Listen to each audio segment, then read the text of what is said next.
కాంగ్రెస్ ఎమ్మెల్యేలు ఉన్న చోటనే ఎక్కువ నిధులు ఇస్తున్నారని, బీఆర్ఎస్ ఎమ్మెల్యేలు ఉన్న చోట నిధులు ఇవ్వకుండా అడ్డంకులు సృష్టించి ఇబ్బందులకు గురి చేస్తున్నారని కూకట్పల్లి ఎమ్మెల్యే మాధవరం కృష్ణారావు ధ్వజమెత్తారు.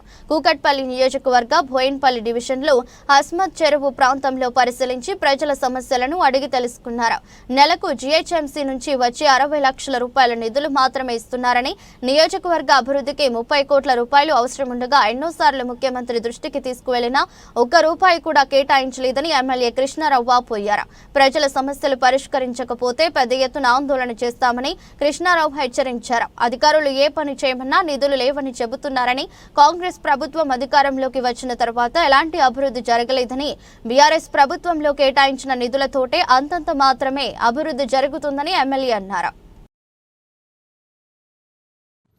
సుమారుగా 10-16 కోట్ల రూపాయలతో డెవలప్ చేస్తూ ఉన్నాం. దాని భాగంగానే రిటర్నింగ్ వాళ్ళు కూడా ఈ మధ్యలోనే శాంక్షన్ ఇచ్చాం. సుమారుగా 1.6 lakhs. దీన్ని పరిశీలించినట్టయితే బాగుంటుందని చెప్పి మన ఇన్స్పెక్షన్ నేను కార్పొరేట్గా ఇన్స్పెక్షన్ చేశాం.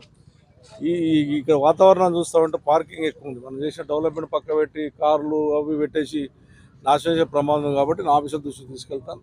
ఇది కనీసం ఒక 4-5 నెలల లోపల కంప్లీట్ చేసి ప్రజలకు అందుబాటు చేయడానికి. ఎందుకంటే కోనేరు కట్టించాం బతుకమ్మ పండుగకు బ్రహ్మాండంగా ఉండడానికి. వినాయక చవితికి కూడా కోనేరు ద్వారానే ఏ విధంగా ఉందాం.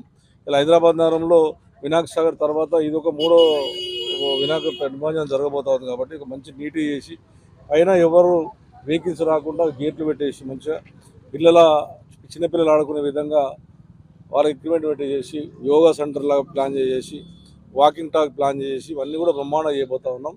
ఎందుకంటే ఇక్కడ ఉన్న ప్రజలందరికీ ఎక్కడ పార్క్ లేదు కాబట్టి ఇదే ఒక పార్క్ విధంగా జిమ్ములు, లేడీస్కు జెంట్స్కు జిమ్ములు, ఓపెన్ జిమ్ములు ప్లాన్ చేస్తూ ఉన్నాం.